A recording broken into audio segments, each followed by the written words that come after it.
Hey everyone, welcome to Creators Anonymous, and I'm Seth, and this is my co-host James. Hi, everybody. And on today's show, we have Bill, creator of the up-and-coming indie comic Kinetic, which is a comic book about a man who discovered he can use kinetic energy and can use it against his enemies, which I think is one of the coolest superpowers ever. But before we get into the show, why don't you tell us a little bit about yourself, Bill? Hey everyone, my name is Bill Coulombe. I am the, like you said, the writer and creator of Kinetic.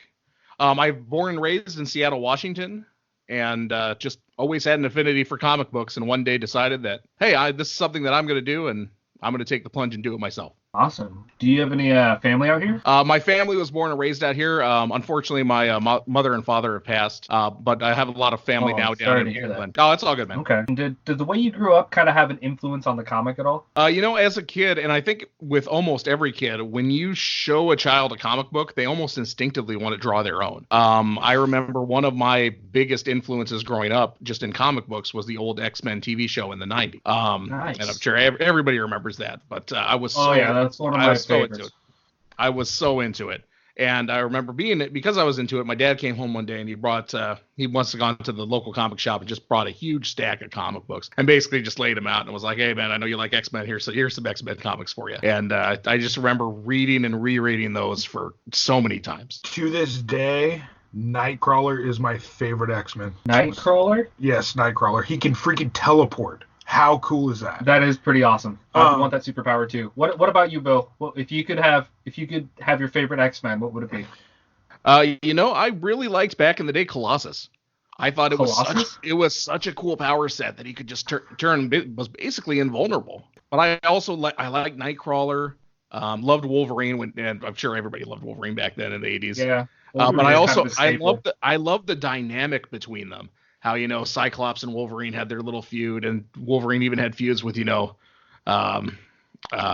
Colossus. Yeah, Colossus, Gambit, Cyclops. Who didn't Wolverine have feuds with? I remember there was a couple issues where he's just like, hey, let's see if my claws can cut through you. So, what did you think of Colossus's performance in the Deadpool 2 and Deadpool 1? I thought it was very funny. It was a nice change from, was it X-Men 3, The Last Stand, where he had about 2 lines? Yeah. Well, I don't know. I always read, before they announced that he was actually Russian in the comic books, I always read him as Russian in my head. Don't ask me why, I always did, but I don't know if there's the way they wrote him or anything, but I always read him as Russian, so it was really nice for them to still carry that on into the movies and everything. But I know in the dialogue they added a lot of comrade, and you'd say, "Oh yes, it's nice to see you, comrade." And I think when you see that so much in the 80s, you can only think Russia. Oh, geez. True. When did you decide you wanted to make your own comic book, and why? Was it just because you got all those comic books back from your dad when he brought them home, or? That made me start drawing.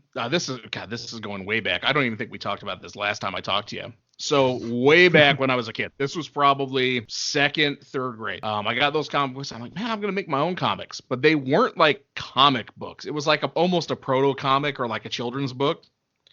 And it was like about the Simpsons if Bart was a superhero. Not very original.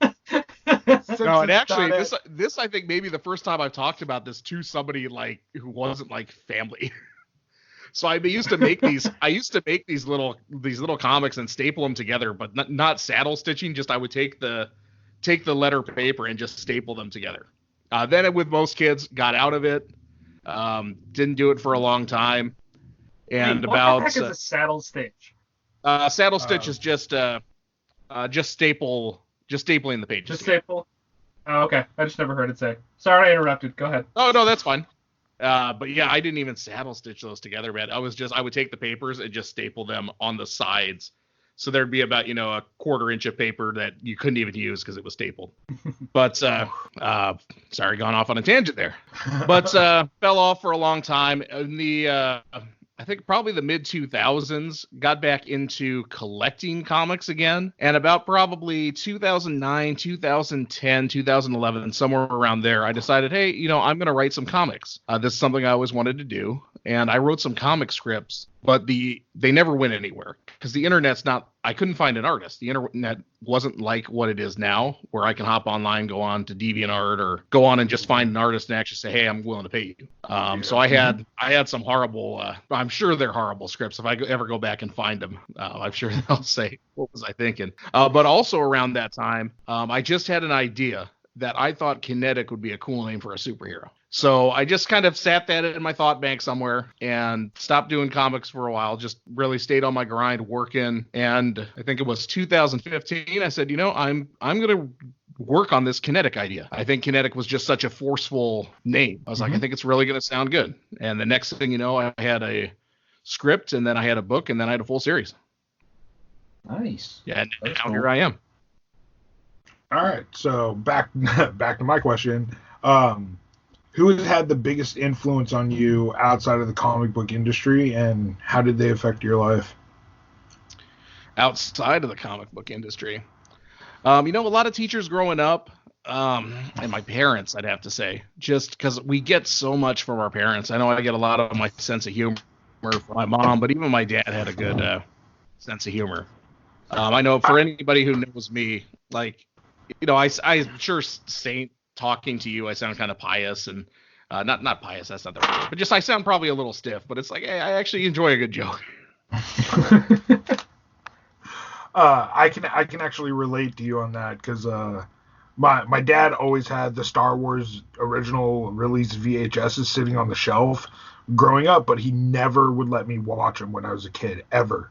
And right when I was about 10, the local theater in the town we were in, they were doing a showing of Star Wars, Empire Strikes Back, and Return of the Jedi back to back.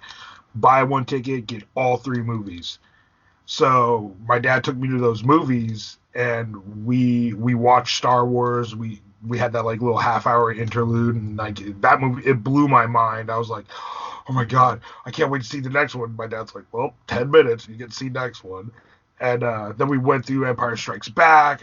Like I literally got to see Darth Vader, I am your father, like on the big screen for the first time. It blew my mind. I was like, no way. And then we watched Return of the Jedi, and I left that theater a Star Wars fan. Like, it was amazing. And I think since that, I've watched the original trilogy twice a year, every year since. And it just sucks that I'll never get that. I'm seeing this in the theaters again unless somebody does, hey, we're going to put these in theaters, one ticket, watch all three movies again. So yeah, there's certain movies that you should see in the theater, and I think Star Wars is one of them. There's a lot, like the first time I think I saw the original Spider-Man, the Sam Raimi Spider-Man, and I saw it on the small screen, didn't see it in the theater, and I remember thinking, man, this would have been so much cooler to see it in the theater. Ever since I watched those movies in theater, I swore to myself I will not watch a Star Wars movie unless I see it on the big screen first. So, and I've kept that tradition alive through all the prequels, through all the sequels, through all the side stories. Every single one of them I've seen in the theaters. So I wonder if after this whole Corona outbreak thing, if they're gonna like do that, they should have like trilogy weekends and put them on sale, and have like a Star Wars party or a Lord of the Rings party. If owning a theater wasn't so expensive, I'd just buy one and start doing that. That'd be awesome. I would just be happy to get any gathering of anybody showing anything.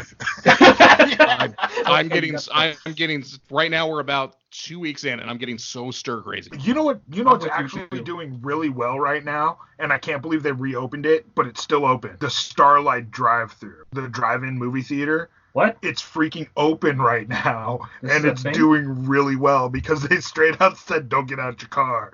They're allowing you to bring your own snacks in.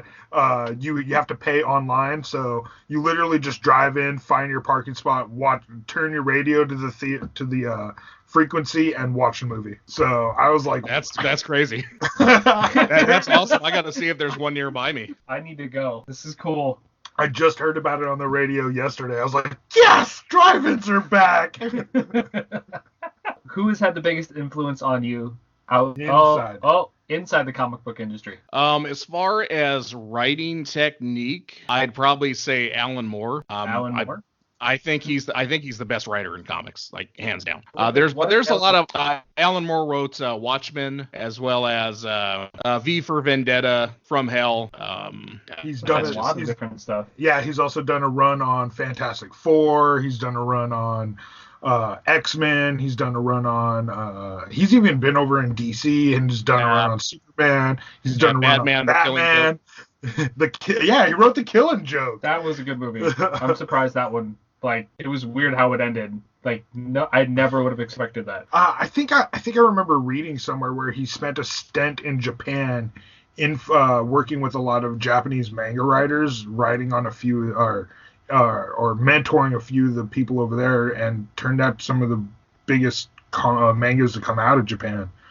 So I think I remember him reading somewhere where he worked close with the writer of Naruto, I think it was.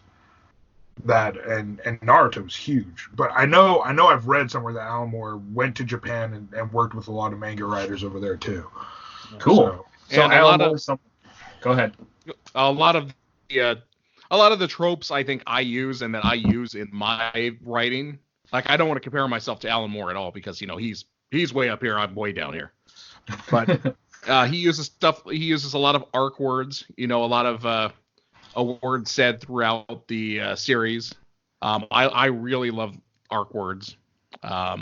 I love the way he does transitions, because transitions, and he even writes in his book about writing comics. He's like, the transition's the toughest part to do. You could just have a new scene and say, oh, well, meanwhile, but you really want to try to make it congruent and kind of make it smooth. As far as outside of comics, or not outside of comics, as far as just creators that I've met and interacted with, I think a lot of the creators that I work with, Jason Metcalf, Jeremy Caldwell in particular, because they were the creators that I met at Emerald City Comic Con, and now it's a couple years later and I'm working with them. And it's just so cool that they were like the first creators that were like, yeah, we're gonna, we really want to see you do this and see you succeed. And that actually, like, when I wrote back, it said, hey, it's just really good to talk to you. Any advice? And they would actually help out. Well, that's cool. How do they help you? Just ask for advice, or do they help with the art on Kinetic? Or? Help with advice, but also help with not references. What are they called? Like reference material. I asked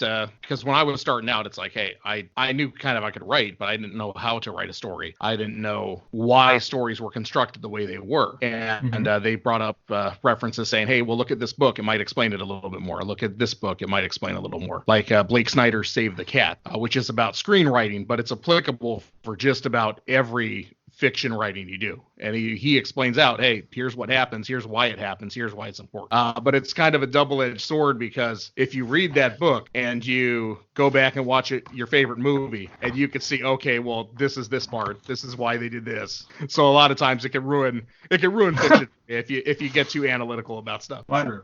Okay, real quick, I have a hypothetical question. This one's just for me. Being a writer yourself, I have to ask, if you got to spend 1 hour just picking the brain of any writer, alive or dead, who would you spend an hour with? Man, alive or dead? That's a cool question, James. I like that. I know. I'm throwing all the hard balls. I should have wrote that one down. I just thought of it. Honestly, I'd probably say Stephen King, which is an odd answer, but he's been so successple for so long and with such a prolific writer, that it would just be interesting just to pick his brain and just to say, hey man, how do you write? Like when George R.R. Martin and Stephen King were on stage, and George R.R. Martin says his big question, which would probably be my big question, is how do you write so fast? Yeah. Well, if you look at Stephen King, he probably like right now he's probably just sitting in his office working out a book right now. Like, he's either probably researching or he's writing right now. Like, yeah. I felt a little better after reading. Sorry guys, I felt a little better after reading his On Writing book, where he's like, hey man, I have stages where I am just hugely prolific, and then I'll have a couple months where I just don't do anything. But his not doing anything is, still doing research for stuff and that. But it made me feel better because I do the same thing. I will get super prolific for a bit, and then I'll be like, okay, have a month where I don't do anything. Like this whole pandemic thing has got me way down where it's just I'm so unmotivated. Like, all right, I'm up again. What am I gonna do? Can I do the laundry again? Or that's the thing. So before we get into asking you about your comic book and everything, I just thought of another question. When you are down and like you're playing a video game or something, do you ever have that moment where like something will flash across your screen and you'll be like, I have to go write this down. Like I could totally use do you ever have that moment where inspiration just hits you? I always try to have a notepad on hand or at least in arm's length so I could say if that does happen, because it happens all the time. And it's usually small stuff like, hey, Kinetic would be a cool name for a hero. And if I hadn't wrote that down way back in, 2011 or 2012, I wouldn't have remembered it, 5 years later when I said, hey, let's actually do this. Nice. So I always try to write down. I do one thing as well is I have Microsoft OneNote, which is like a note-taking app. And anything that pops up, I can pop up my phone now and just say, okay, here's this. And it's just something that I could say, look back at later and say, oh yeah, this is something. Yeah, I just recently, not recently, actually, almost a year ago, I wrote out a whole first arc of a D&D campaign, and I was like, yeah, this is awesome. And then I sat down and I was watching this anime series called Is It Wrong to Pick Up Girls in a Dungeon? And I'm sitting here going, this is the D&D campaign I wrote. What is going on here? Like, are these people in my house? I had an idea.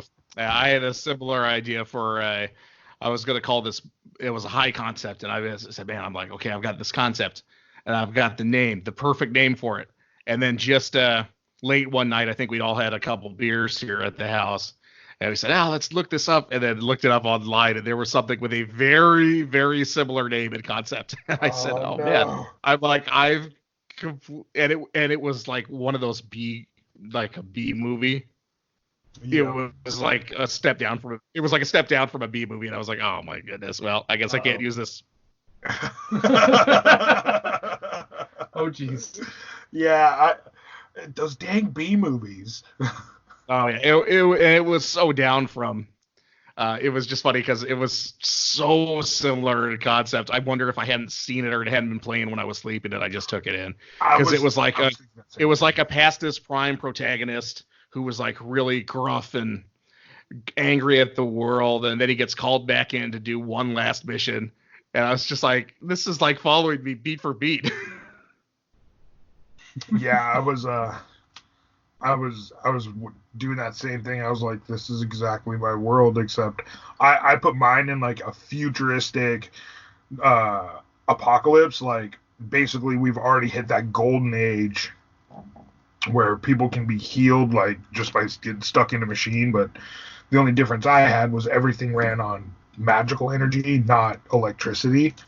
And then magic was ripped out of the world, so all this technology was just made useless. So, and that was kind of the world that we were in. But all right, no more ranting. Yeah, no, it's tough coming up with original ideas. It really is. Yeah. So, can you help our listeners understand who or what Kinetic is about? Now that we're going to get into the next section and kind of talk about Kinetic mainly. Yeah, absolutely. So Kinetic is an independent superhero story. Okay, and here's my 30-second pitch. Okay, Johnny is developing superpowers. Mm-hmm. There's just one problem. His city already has a hero, but that hero's kind of a jerk. He doesn't really care, and Johnny thinks he can do a better job. And it becomes a superhero turf war. Uh-oh, that's not good. So, who were some of the main characters, and what helped inspire them? Okay, so the main character is Johnny Chang. Johnny Chang is Kinetic. About in his teenage years at high school, he has these powers flare up.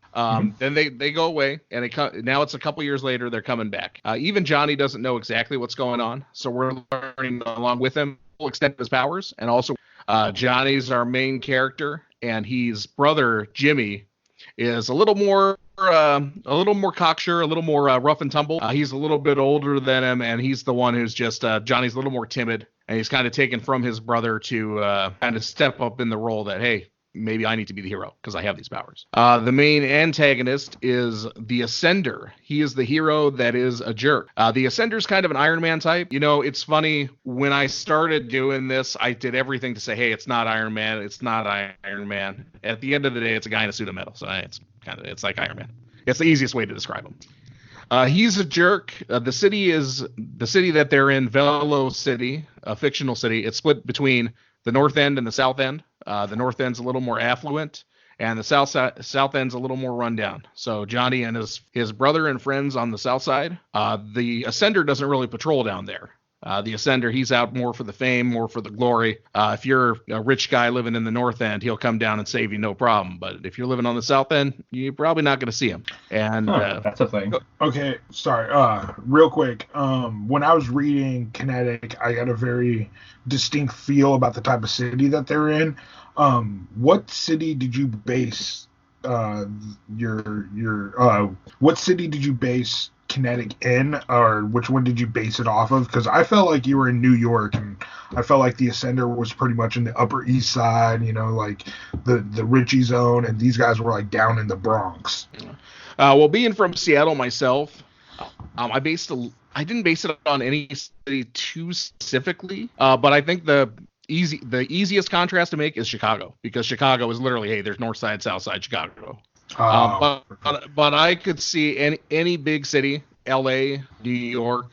I could see you making I've got people from all sorts of places who ask that, and then usually it's from where they're from that they'll say, you know, this reminds me a lot of being down here in L.A. or hey, this reminds me a lot of being in Chicago, and I always just smile and nod and say, yeah, that's what I was going for. See, I really didn't want to be like, I feel like this is from Seattle. But I live in Seattle. You live in Seattle. I didn't want to be that Seattle. Yeah. Well, and an important thing for me is there's two real ways to think about it. You can do it in a fictional city, or you can do it in a real city. I always feel like setting it in a real city is a little disingenuous. Just because, hey, there's not superheroes. I mean, I don't worry about this like day and night. I think it's easier just to say, hey, this is a fictional city, so we know right up front this is a fictional world. Because the reason I feel that is when real world events happen that actually affect things on a massive scale, you can't really write around that. You know, you always expect the superhero to come in and save the day, and it's a little bit similar to like New York in 9/11. You know, how it must have been hell writing a superhero during that time. It's set in New York, you know, a Daredevil or a Spider-Man, because man, it's such a big real world tragedy that how can you turn that into something that's a comic book that should be making joy and making you think. Honestly, I would make an arc like they did in Spider-Man, where they did like the Spider Wars, where they're off in another dimension, and like Doctor Doom had the power of a god.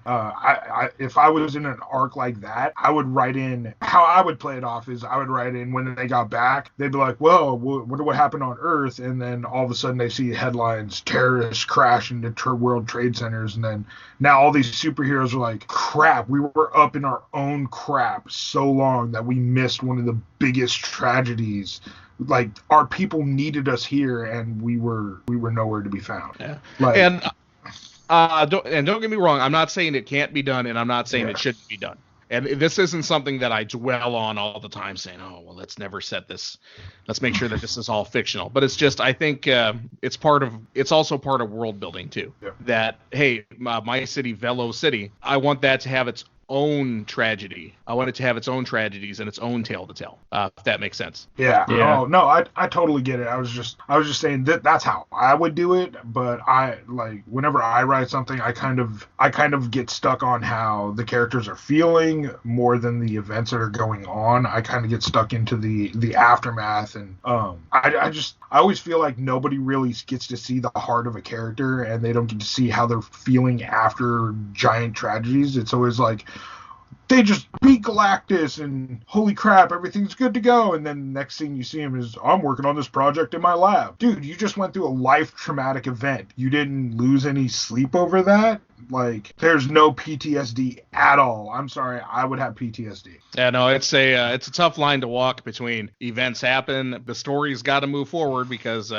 comic books they're serial, so we got to get that next story arc. But also, a lot of people don't like comic books, are hung up on, hey, it always goes back to the status quo. Yeah. A character dies, well, they'll just be back in 6 issues. Something happens, we'll just be back to the way it was. Yeah, I feel like there's no real consequence in a lot of comic books, and I think that's the reason I kind of me myself as a comic book reader, I tend to go back towards like indie comics. Like there's a lot of manga and a lot of indie comics because they address those issues. There's a few indie comics that address those exact issues and the PTSD of things. And there's a lot of them out there, but you don't see it in the mainstream stuff, and that kind of kills me.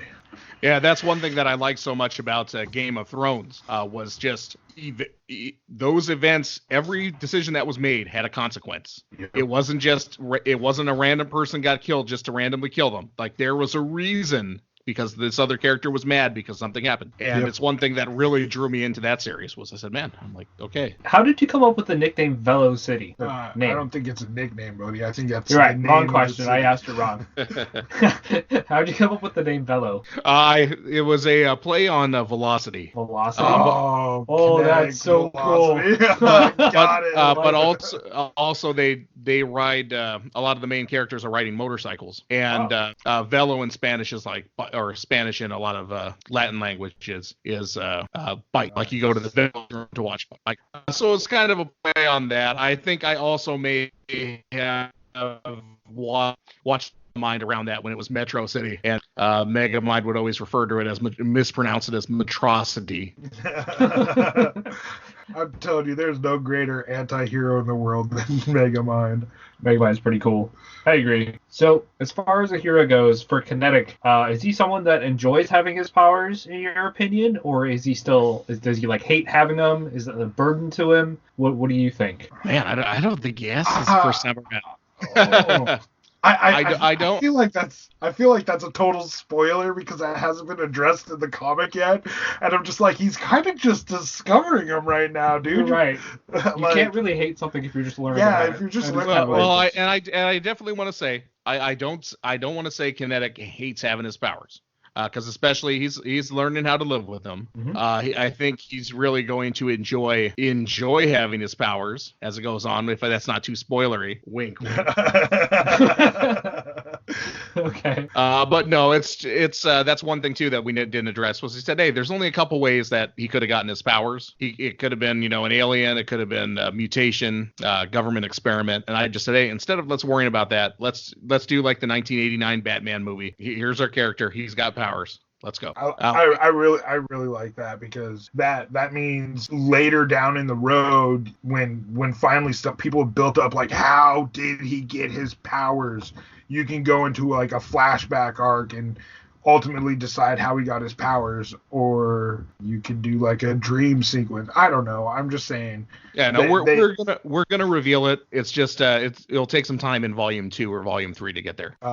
Cool. So are you wanting to add more main characters or keeping it the same? Any ideas? Are you saying, when you say main characters, do you mean are you wanting to add other superheroes or like other superheroes, other people to compete? I don't know. I think you guys will be very, very excited for the upcoming release. Don't spoil it. Obviously, Kinetic and his main group that he's with is going to basically be the same. He's going to have his same support team there. Going to have the same civilian support guys. But I do want to get out some new because at the end of issue 8, there's going to be some repercussions from what happened that are going to expand the character base. So one of the characters I really gravitated to, oh my god, I just forgot his name.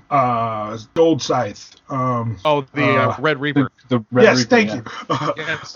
You probably forgot about that because I completely forgot to mention him in the who were the main characters bit. No, I had his name on my mind, and then all of a sudden it just disappeared.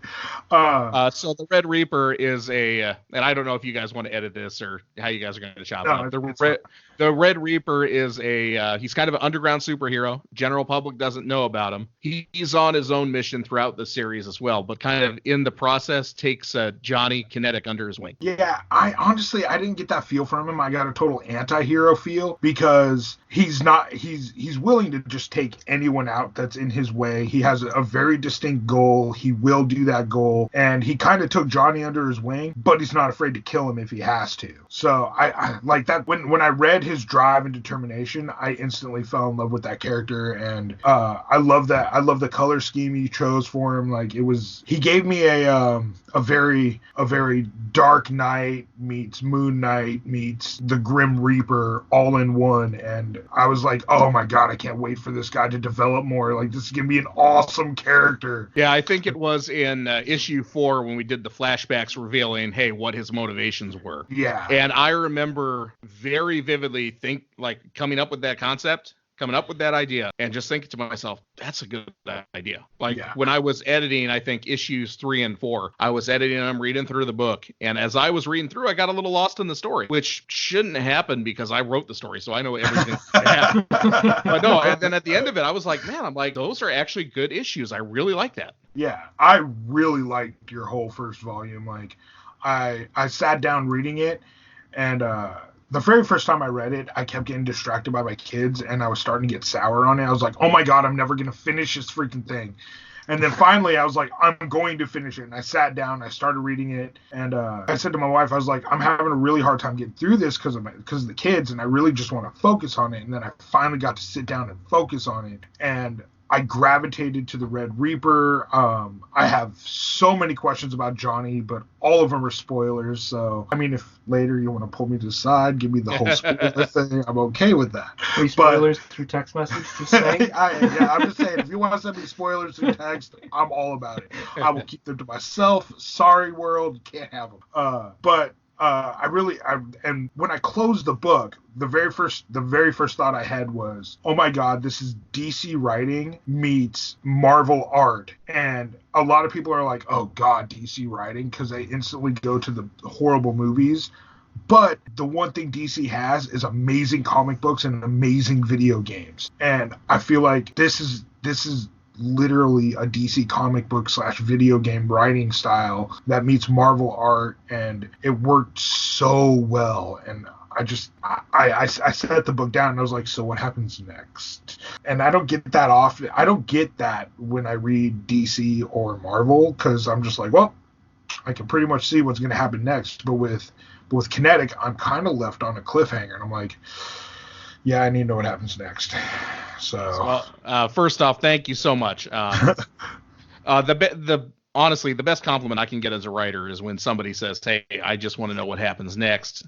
And when I get people who've, my last big show that I did was C2E2 in Chicago. And I saw so many customers, people who came up, they bought the book before, and they said, man, hey, what do you have that's new? Or I saw you 2 years ago, you only had 4 books. I want to get the last 4. And that's the best compliment that I can get. Yep. So thank you very much. Yeah. Honestly, you have 3 major characters. I'm hoping for like a whole bunch of character growth. I'm hoping to see character growth in Johnny, because honestly, like, I love the fact that he can't fight very well. Like, he has these powers, he barely knows how to use them, and he barely knows how to throw a punch. So I'm excited to see how he develops those powers, if he picks up a martial art to help develop the powers, or what. For crying out loud, does the Red Reaper own a gym? Because that dude can fight, and I don't know if he was like an underground boxer or an underground kickboxer or something along those lines, where like, oh yeah, my 9 to 5 is I run this gym and I've trained a bunch of fighters, I'd be like, oh sweet. Don't let me influence anything, please. But honestly, like I was like, that would be an awesome character growth. But I also want to see a lot of character growth in the Iron Ascender, because right now he's just so robotic. And honestly, well, at this point, I wouldn't be surprised if he was a robot, but I don't know. I'm just speculating. But I wouldn't mind seeing some character growth with him. And at the end of the comic book, or the end of the volume, spoilers, everybody, spoilers. He drops a line that I caught, and I read it two ways. He looks at Johnny and he goes, "You want the South End? Then you can have it."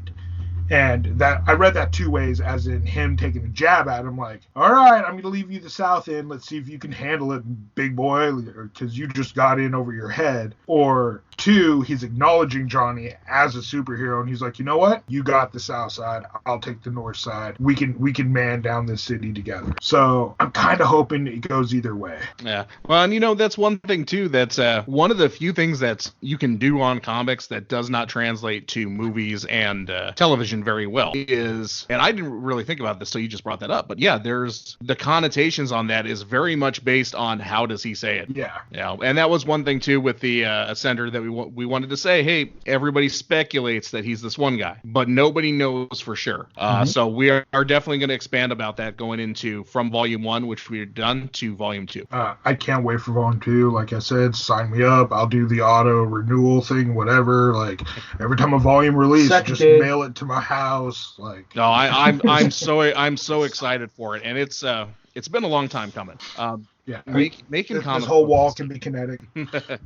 Making comics is tough, and you guys know as well as anyone, doing your own creative ventures is tough. It's been a long time coming for volume 2. I'm finally getting back completed pages that I could say, okay, these are pages that we're going to go. Hopefully by, we're recording this now, it's April 4th. Hopefully by May, we're going to have this up on Kickstarter, by May, June. And I feel really, I'm worried saying that because I've been saying for like the last year, I'm like, oh yeah, we're going to have it up in 6 months. We're going to have it up in 6 months, but we're going to have it up on Kickstarter and launch there. A little bit concerned about how this virus is going to pan out, but I'm going to do the best I can to get it to you guys. And the best thing that I can do for this time is to keep making great product, keep making great content that people like.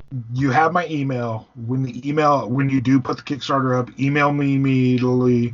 I'll give you my phone number. You can text me. You can hit me up on Twitter. Let me know, because we'll blast the Kickstarter everywhere we can. I'll shoot it to other people I know. I definitely want to get this Kickstarter rolling, because the first volume was amazing, and I just want to keep that going and everything. Like, I have a lot of high hopes for the series. So we got you.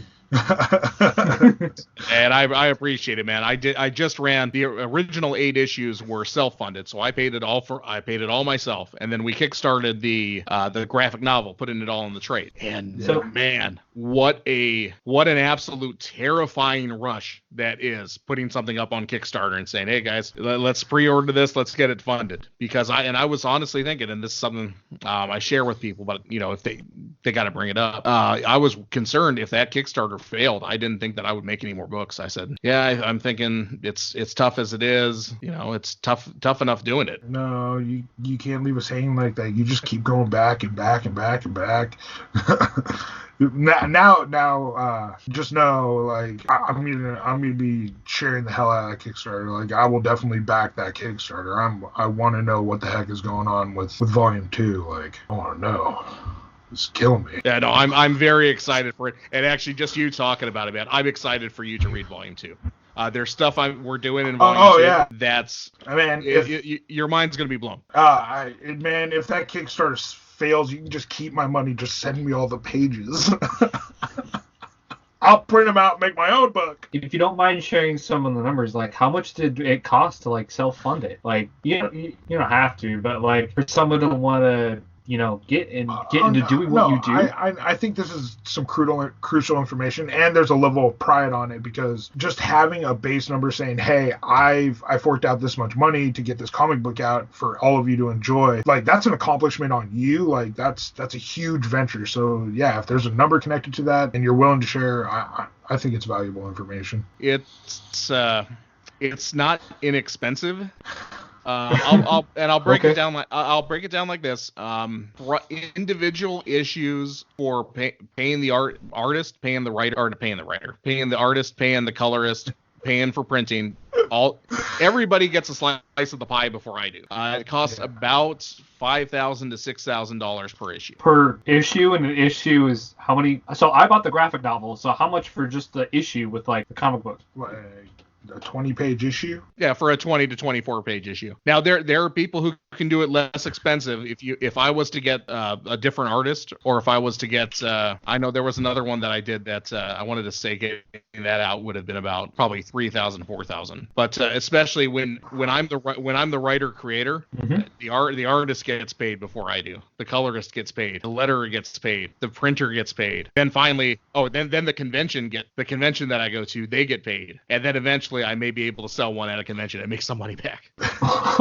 Yeah, Takes a lot of work. this is basically being a small business owner. Like, being a small business owner, everyone else gets paid, and then whatever's left over, you can finally pay yourself. And a lot of small business owners, there's nothing really left over. So yeah, that's a small business in itself. So yeah. I can definitely see the hardships in that. And I'm very blessed that I'm able to do it. And especially going through right now, going through this COVID-19, I am very blessed that I know I have a lot of my fellow creators who they are in much worse situations than I am. Because I've been going out selling books. So I wanted to say Kinetic is at 12,000 sold altogether. Wow. And yeah, so so I'm very lucky that I'm doing this full time, and I'm not about to just collapse and crumble. And I'm very lucky and blessed to be able to do that. See, Funko Pop needs to discover. You should just send an issue to the Funko Pop guys just so they can make a Funko Pop character for you. I would love to have like a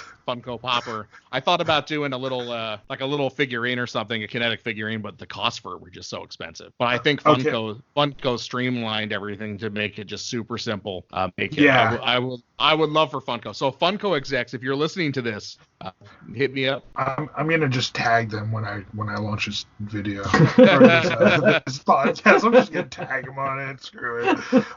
Honestly, I was screwing around in Animal Crossing, and in Animal Crossing you get to design your own coats and shirts and everything, and I might have designed a Kinetic hoodie, so that was lots of fun. With the K going across the torso and that? Yeah, the red, blue, and yellow. Like I might have designed it all onto a hoodie, and then for some reason I turned on my Switch, and my entire island, everything was gone. I just haven't had motivation to recreate everything again. So, but yeah, I was able to create a Kinetic hoodie for you. It was pretty awesome. So the next time I do it, I'll send you screenshots. Very cool. Who was your favorite character to make and why? Honestly, I'm gonna give you two answers on this. I loved Kinetic when we first came up with the Kinetic, and we got the K on the chest. And when I got that first issue with the first concept sketch that I said, hey, this is who Kinetic's going to be. And I was like, yes, I'm like, that is it. Because I like that because I took it from, Kinetic's a cool name to actually making the hero. But I think Red Reaper, I had the most fun doing his backstory and coming up with him. Okay. So was there a process you used in making these characters? Like, did you map them out? Did you draw them? Did you use a program or something? Or like, how did you make them? With Kinetic, I used to do, they were like art meetups for the Seattle, what do they call it? It's Chicago. It's Seattle Comic and Independent Artists, Independent Games. I can't remember exactly what it is. But I used to go to these meetings with them. It was a bunch of like-minded individuals. We all just went and drew. And then one day I kind of drew up that Kinetic, and I drew kind of the logo. And someone there was like, man, this looks really cool. But of course, my drawing is horrible. And the guy who ran those, Jeremy, he always said, he's like, you're at there's different points in your art career for what kind of critique you should get. Like right now, you're beginning, you need just good critique. And then once you get a little better, that's when you start getting, okay, the anatomy's off here. That's when you start doing the constructive critique. But he was just all about, hey man, he's like, your art, he's like, your art's gonna get better, but he's like, this looks really cool right now. Okay, I'm sorry, something just popped in my mind. Are you on the app TikTok? I'm not on TikTok, no. Okay, so I'm on TikTok, and I use it to find a lot of creative people, and there's a huge artist community on TikTok. There's two people I cannot think. I'll send you their names later, but they do an amazing. They've done all the art for a series that they're trying to get out, and even then. I'm sorry, I just woke up. I was up till 4 a.m. It's only that's noon. all right. You can't do it. No, well, I just got off work late last night, and Hey, he was helping I'll his wife. I'll send I'm you gonna all give him the props. I'll send you all the info and everything. But they do some amazing art and everything. But I was just like, man, TikTok is a useful tool for advertising your work and everything. And there's just so many creative supporters on TikTok. Like, I haven't posted a single video, but I've shared and liked and talked about all these artists that I found on them. Like, I found one artist that they make. You remember those old school holographic little cards you get in like cereal, where it'd be like Superman, then you'd flip it to the other side, it'd be like Clark Kent. Oh yeah. Well, this guy does 3 of those onto one card, and it'll be like Goku, and then it'll be Super Saiyan Goku, and there'll be Super Saiyan God Goku, and they just keep getting better on each one. There's just so many artists on TikTok and everything. So yeah, I'll have to look into that. I'm usually if you got anybody who knows me knows that I'm like the last person to adopt anything. Like I had a flip phone until probably 2012, and then I was like, okay, I need to get an iPhone. My dad just got an iPhone. He is a 70-year-old with an iPhone. It's very dangerous. Yeah, the first time I ever flipped one of them from here to here, and then it changed the format with it, and I was like, oh my goodness, what is this? And I just played with it for probably 10 minutes. Whoop, whoop, whoop, whoop, whoop. No, it sounds stupid. It blew my mind. I was like, I can't believe it does this. This is amazing. Now of course, the new iPhone that just came out, I think since the 10, they don't do that on the home screen. The home screen doesn't flip with them. That's why I'm with Android. Yeah. Behind Kinetic, are there any other major influences that you want to talk about or share? Oh man, just other major influences. So Johnny has a very distinct personality, and I was just wondering, like, is there anybody in your life that influenced that personality? Oh, gotcha. I was thinking kind of. I thought you were talking about the K on his chest. We obviously did a little callback to Superman. And, always liked the domino mask too, so that gives it kind of a Nightwing Robin look. Yes, it did. That's one of the reasons I like him. I don't do the art for that. I obviously don't do the art for the series, but those are the original ideas and the concepts for it, like the original drawings that if I can ever find them, like were drawn by me, and then I sent my horrible drawings out to a professional and said, hey, please make this look professional. Nice. Modeled him, obviously it's Johnny Chang, so obviously he's Chinese. We actually made him half Chinese, half Caucasian. I based that off a old friend of mine, Nate, and like an elementary school friend, and didn't do it too. I'm trying to think of the best way to word this. Like you don't see many Asian Americans represented in fiction. You don't. That's awesome. So it was something that I wanted to do, but at the same time, I would hate if I sold Kinetic as, hey, here's my Asian American superhero. Like, I think that would just be horrible. Like, I wanted to do that, give the representation, but do it the right way. Just say, hey, here's a new cool superhero. And it's when I pitch it to people, I don't even bring that up, and then they find out as they're reading. And I've had people come back, man, I got to issue 3 and issue 4, and I didn't realize that. And he's like, that's really cool that you did that. Yeah, that's I actually just seen something on news about a few different actors coming forward and being like, yeah, we're Asian Americans, we've never had the lead role, but every time we do get a role of a villain or a side character, we acted at our best. And there's just not a lot of representation in Hollywood or comic books or video games or anything like that where there's an Asian protagonist, and that's awesome. Like that's one of the reasons I kind of really enjoyed issue 1. Volume 1. So, what are some of the biggest challenges in writing Kinetic, and how did you overcome them? You just talked about race, like not representing it as just that, but kind of going through there. But what are some other challenges? I think the biggest challenge with doing anything like this is just starting up and taking that first step that you say, I'm seriously going to do this, because there are so many people who almost everybody has a great idea. But the thing is, if you have that great idea that you're sitting on for 20 years and you never actually act on it, then. But that's the biggest issue. A big issue that pops up for a lot of creators, myself included, is the figuring out how to make it financially viable. Because it's tough to do.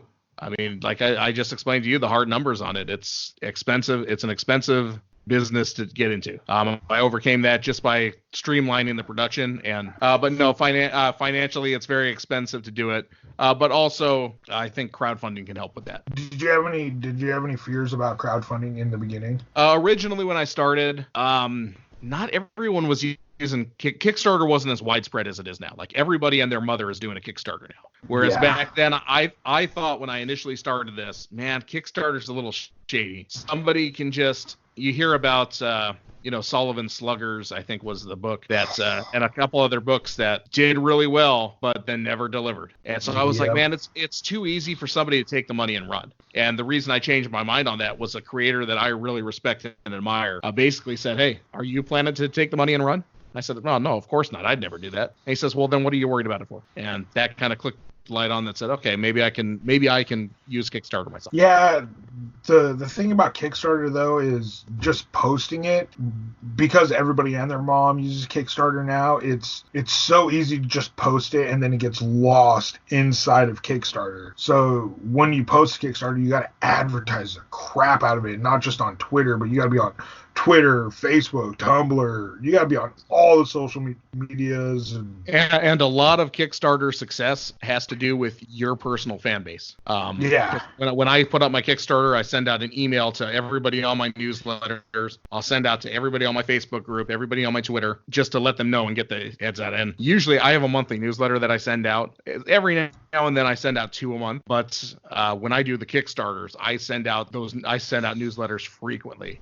Just reminded, nice. Hey, we're live on Kickstarter, because every day you send one, hey, you might not have been able to check it 2 days ago, but now you check it. Oh, there's a Kickstarter going. I didn't know about that. That's honestly how I get a lot of my board games, is through Kickstarter, because a lot of big board game companies don't want to do all these indie board games. So Kickstarter's like, hey, fund our board game. And because of that, I got a few board games that, like 5 Minute Dungeon and stuff like that, all from Kickstarter, and they wouldn't even be alive if it wasn't for a Kickstarter. Yeah, and I think a lot of people are trying to use Kickstarter as an alternative to building their fan base. They say, hey, I'll put it up on Kickstarter, it'll go. But really, when you use it in conjunction with having your own fan base, that's the best way to do it. That's a good thought process right there. Okay, so we're peaking at our time right now, so we're gonna wrap things up. So there's so much more I want to ask. I know there's so much more. We're just gonna send you an email with all these questions. Can you just fill them all in so